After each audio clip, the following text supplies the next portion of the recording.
Good evening, I'm Katerina Georgieva. This is CBC Windsor News. Thanks for joining us. Tonight we are tracking the very latest on Syria and local reaction to the end of the Assad regime. Plus, a Windsor family calling for justice after a man died after crossing the border. We will have that story and more. But first, a tragic crash has claimed the life of an elderly woman in South Windsor when a vehicle drove into a home. As Dale Molnar reports, loved ones are reeling and calling for action to fight speeding in the area. Say that, honestly, it's just an absolute shocking event. That's not something you expect to see. I just went to go study for my exams tomorrow and came back to a crime scene. That's how Peter Pollock describes what it was like to come home to this Sunday. He and his sister Julia Pollock say they lost their 73-year-old grandmother, Rose Nanyevich, when a speeding minivan crashed through the front window of their home in the 2800 block of Riviera Drive. What my dad told me was there was someone that came speeding down our street, and they hit the little lip on where our pole is back there and went straight through our front window of our living room, knocking both my bubba, my grandma, and my mom into the backyard. The collision happened in broad daylight in the middle of the afternoon. Police say the minivan crashed through the front and exited through the rear of the house. They say Pollock's grandmother was among 3 people in the home. The Pollocks say she was visiting. Their mom, Amber Pollock, suffered minor injuries. She's okay. She's already out of the hospital. Yeah. She just had a few injuries on her back, but she's okay. Yeah, just some cuts from glass. Police say the driver of the van was not injured, and the lone passenger in the van sustained non-life-threatening injuries. Ironically, there's a sign on the front lawn urging motorists to slow down.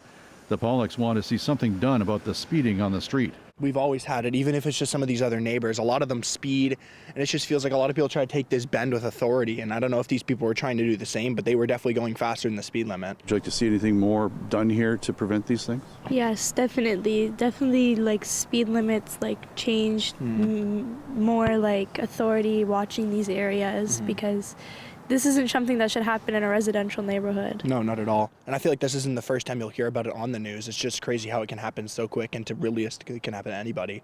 Police have not said whether the driver will be charged. They are looking for more evidence and video surveillance footage. Dale Molnar, CBC News, Windsor. We turn now to another family in mourning, grieving the loss of a father, a husband who died after crossing the border. In the midst of grief, his loved ones are also looking for justice. CBC's Jason Vio explains why. The family of Colin Gray continues to search for answers and accountability after his sudden death on November 29th. Now, the events leading up to his death all started in this area at the Ambassador Bridge. Colin was on his way back to Windsor at around 6:45 in the morning after dropping off his wife at a Detroit airport. His adult son, Christian, was with him in the passenger seat.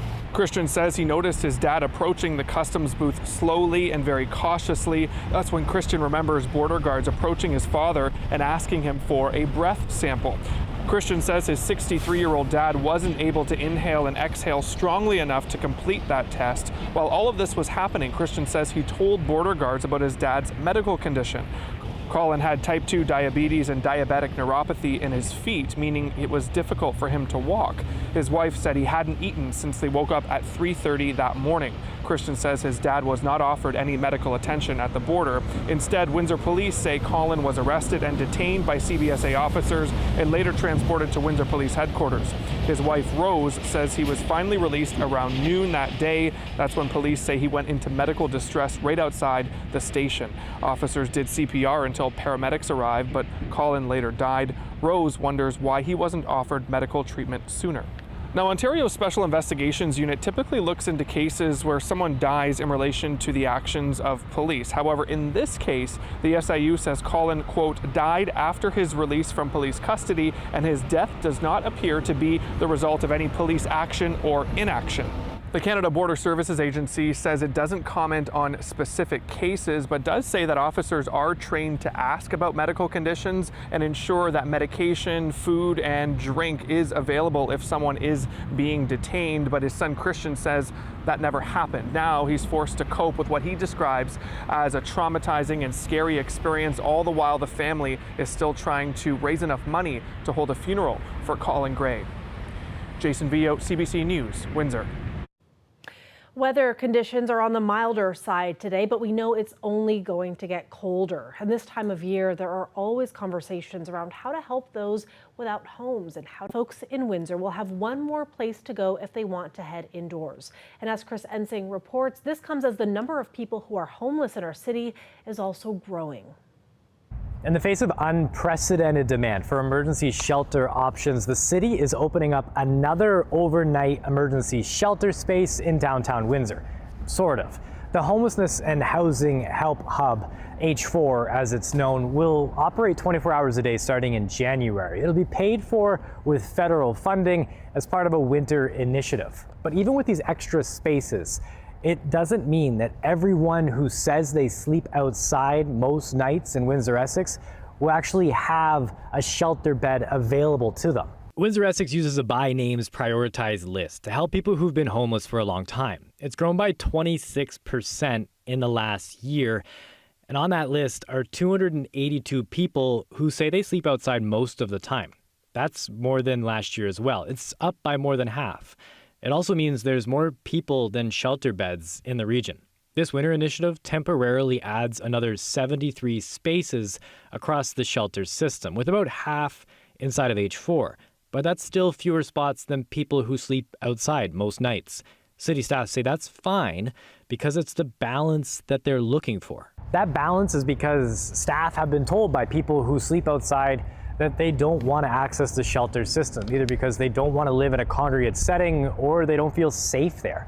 As far as who is homeless in Windsor and Essex County, the people are getting older. More seniors are using emergency shelter beds. 8% of people who use an emergency shelter bed are seniors. The average age of that group now 77 years old. City staff say it can be for a variety of reasons. Using one example of someone who had a family friend that they were staying with die, the kids sold the house, which left them unable to find a place to live because old age security and the Canadian pension plan combined don't equal what rental market rates are for a one bedroom in this city, in addition to food and other expenses. As far as what's next here, council has asked city staff to urgently make them aware if capacity limits have been hit at the shelter systems as these cold winter months start to approach. Chris Ensing, CBC News, Windsor. Colette, you wouldn't know that winter is basically here, but with conditions today, it feels like spring almost, doesn't it? I know, just incredible to get up to double digits, up to 10 degrees. We're not that far off of that now, currently at 8. So very mild air that's pushed in. It sure took its time, though, and has been taking its time pushing further east in the province. And that's why there's still some areas you see the pink on my radar imagery there where it's freezing rain or at least some freezing drizzle coming down. So some problems on roadways there. For us, any problems might be associated with some patchy fog developing overnight tonight, so that there could be some areas where things are going to be a little slower early tomorrow. Around 4 degrees, might slip to 3 through the overnight, and then tomorrow a mix of sun and cloud, becoming mostly cloudy and still somewhat mild with a high of 8. Okay, thanks for that, Colette. We will check back in with you later in the program. Perfect. All right, let's switch gears now to a major development in the Middle East. There has been a seismic shift in Syria, the end of 50 years of iron rule. The events have had a profound impact on Syrians in our city. Dalton Chen has more. Mamdou Mohidin is one of thousands of Windsor residents with ties to Syria who have been celebrating, taking to the streets to cheer an historic event in their native country. That development, the overthrow of former President Bashar al-Assad. According to reports, al-Assad fled Syria on December 7th in fear of advancing rebel forces. For Mohidin, the end of the regime is like a miraculous recovery from a long disease. I mean, if you imagine a cancer that taking over somebody's body and you're cleared of that cancer, that's the way it is. Prison officers who enjoyed the torture of the prisoners every day, daily. And they were destroying the souls and the economy of Syria. Al-Assad took power in 2000, but his family's rule over Syria dates back to the 1970s. When news of the regime's collapse reached Canada, Windsor physician Dr. Ahmed Shakir, co-founder of the Syrian Canadian Council, was one of the organizers of a triumphant demonstration in downtown Windsor. Everyone, including me, is shocked, really, and disbelief that that's happened in Syria. Syria, with what the experience we have in the last 50 years, I keep watching the TV now every few hours. Is it that right? Is it real? Finally, he fell. I didn't see myself or the Syrian community happy to this level in our life. But now the question turns to who will take control of Syria. The rebel forces are led by a group called Hayat Tahrir al-Sham. When it was formed, HTS had affiliations with al-Qaeda and the Islamic State. Those connections have raised the concerns of international political observers that radical elements could fill Syria's power vacuum. But Syrian-born local student activist Jana al-Rifai says it's a time for joy, not fear. I think there's an urge, especially in the West, to politicize everything and to dive deep into geopolitics. This is not the time. This is not the time. And to so many Syrians, anything is better than Bashar. Anything, like, I don't think when people say like what's coming is worse, just like, how could it be worse? When Syria's civil war became a refugee crisis in 2015, Windsor was one of the Canadian cities that welcomed them with open arms. Today, the city's Syrian community is estimated at more than 3,000. Dawson Chen, CBC News, Windsor. A new reality is settling over Syria. That old iron-fisted regime is gone. But as Dawson mentioned, what will replace it remains unknown. As the international community waits to see what happens, the citizens of Syria are trying to put their lives back together after more than a decade of civil war. CBC's Chris Brown reports. On the first day of Syria's New Start, the notorious Sednaya prison that epitomized the worst of Bashar al-Assad's regime was the scene of desperate searches. In 2014, they told me then that my brother was dead and not to come back, she said. But anguished families clung to faint hope of rumors of secret rooms where their loved ones might have survived. On Sunday, a mob freed those who were caged in tiny, filthy cells. The White Helmets humanitarian workers have helped with the ongoing search, but a volunteer member says sadly for those families, they have found no further prisoners. The team are working on digging and cracking the walls. Maybe they have something to see and listen. But until now, we don't have proof that they are alive and there are people inside. In the capital, after the initial euphoria, bakeries reopened. There were lines for fuel and for many also a strange new sense of freedom. It's been 50 years during which we couldn't speak nor express ourselves, he said. In the streets, rebels with guns, many of whom used to support al-Qaeda, mixed with civilians with few reports of trouble. Abu Muhammad al-Jolani, the commander whose assault on Aleppo 12 days ago triggered the beginning of Assad's demise, reportedly appointed interim officials to run the government. Now we need to be patient, said this man. The country's not going to get better immediately. In an ominous sign, there's been fighting between Turkish-backed forces and U.S.-backed Kurds, underscoring the unity challenges facing Syria's new rulers. Israeli troops also seized and are now occupying Syrian territory in the Golan Heights, violating a long-standing ceasefire agreement. Israel's government says the move will protect it from hostile forces. Britain's government is one of the first to say it's considering delisting al-Jolani's Hayat Tahrir al-Sham as a terror group, possibly removing a key obstacle for dealing with the new Syrian administration. A cabinet minister says the decision will be based on how the group behaves. Chris Brown, CBC News, London. Let's take a live look outside there at our beautiful city. Much milder conditions today than it's been for the last week or so, and that continues into tonight. Some drizzle is possible with a low of 3 degrees, and then tomorrow a high of 7, mix of sun and clouds. And I also want to remind you that CBC's Make the Season Kind campaign continues. If you're still interested in donating food, you can do that right here at the CBC building, weekdays between 9 and 4 p.m. until the end of the month. And when we come back, a great story about a popular YouTuber YouTuber. Stay with us.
Welcome back. Now, I did mention a story about a local YouTuber was coming up. I promise we will have that story for you tomorrow. First, we're going to tell you about a water main project at Walker Road in Tecumseh that's taking a toll on local businesses. It's dragged on for months longer than expected.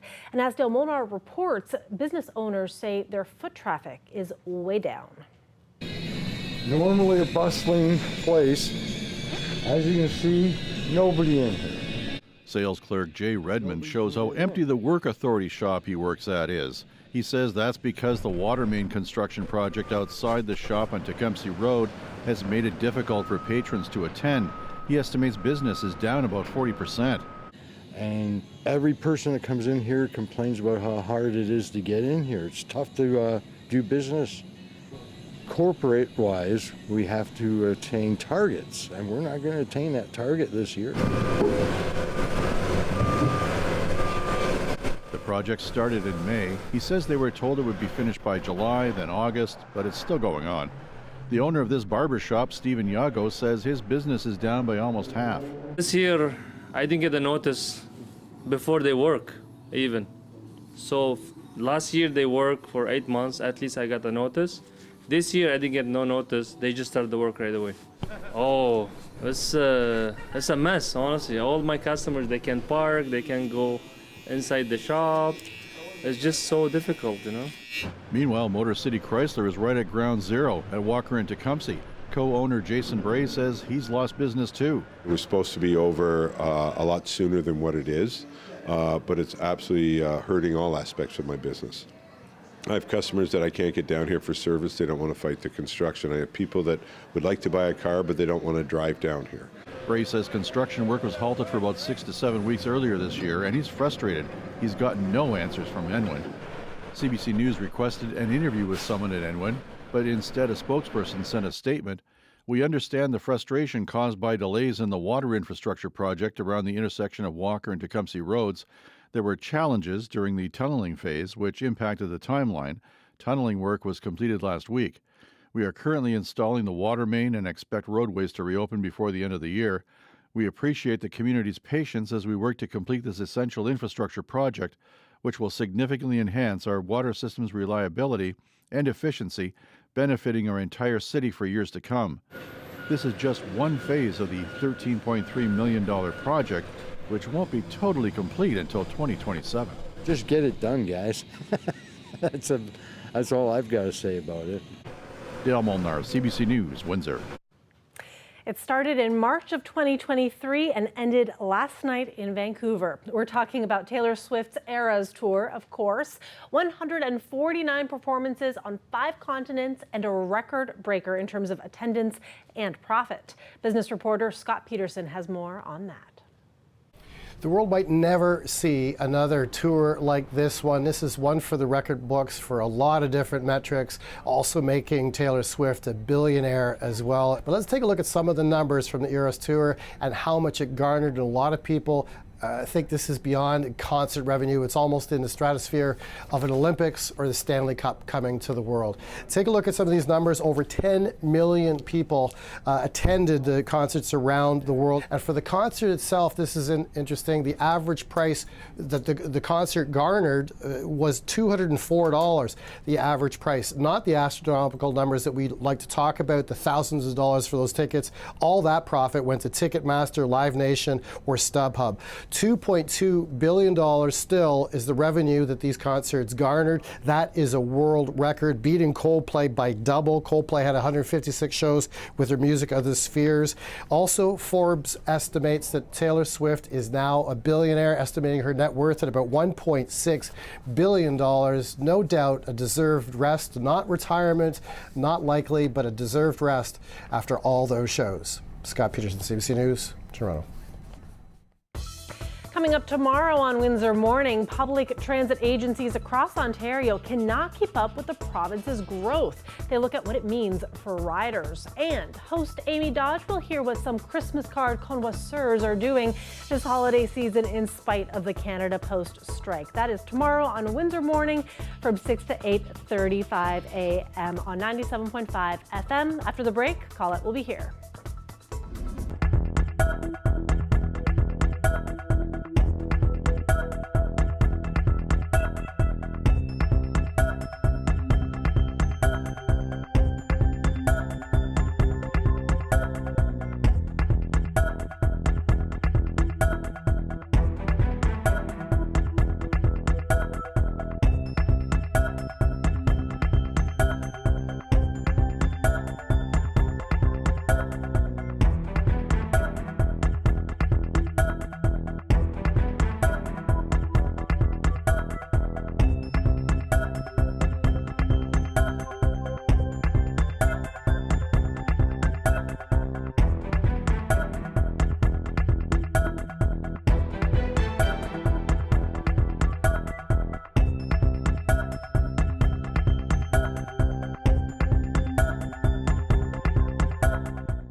Kennedy is back now for more on weather. And Colette, the mild conditions of today looks like it's going to continue into tomorrow and maybe beyond, or tell us more. Okay, I will tell you more because you're right. It is still mild through the overnight and into tomorrow, but actually we do have some Arctic air that's going to be biting back and coming in as we get towards midweek. So we'll kind of parcel this out for you. We were up to 10 degrees, 8 degrees, Windsor, Chatham, Kent, Sarnia still holding at 9, but look at that colder air not that far away. That's why the freezing rain, freezing drizzle advisories, there are still some of these because it's just been so stubborn. That warmer air aloft isn't reaching the surface to pull those temperatures up, and until it does and really warms the whole profile of the atmosphere, that's why there's some trouble spots on the roads. Not having to worry about that here. The only thing that might slow us down, I was mentioning earlier in the cast that some fog development sort of here and there gets a little bit denser. Then tomorrow morning, if it lingers, we'll have areas with some reduced visibility. But otherwise, once we get through the overnight hours, we'll actually get some clearing and becoming partly cloudy. My radar here showing you some of the pinks in those images. That's freezing rain, or in some cases, it's the freezing drizzle that's been hanging on. And still a wide area with that freezing drizzle advisory. The drizzle doesn't show up on radar quite as well, and that's why there's still some back a bit further east like you see in that advisory. As I push this forward, tomorrow we'll have, I'm hoping, some sunshine in there with the partly cloudy skies overnight that will hold a bit of that in the morning, and then clouds will then come back in and be increasing, becoming mostly cloudy. The next system moves in. Now, that's a rain event, and a lot of it kind of skirts south of us, so we're not worrying about that. But the cold air, we can't quite avoid that coming in. And once it plunges in, some flurries certainly possible, but elsewhere, lake effect snows. Again, it's been a month of lake effect snows. We'll be setting up those streamers off of Lake Huron and Georgian Bay. We tend to just see the light flurry activity, but still. Just know overnight tonight, it is going to be a mild one, around 4, maybe perhaps dropping to 3 degrees, and then tomorrow up to 8 with any sunshine. We can hopefully squeak a little bit in there, and then that colder air comes in. And once it does, especially Wednesday night, that temperature falls. But check out Thursday, daytime high around -5. Friday, cold too. And then let's flip the switch and go the other direction on the weekend. Of course, we talk a lot about the roller coaster, but because it's a real We're thing. on it. Yes, that's right. Thanks so much, Colette. And thanks to you all for watching. We will see you back here tomorrow night. Good night.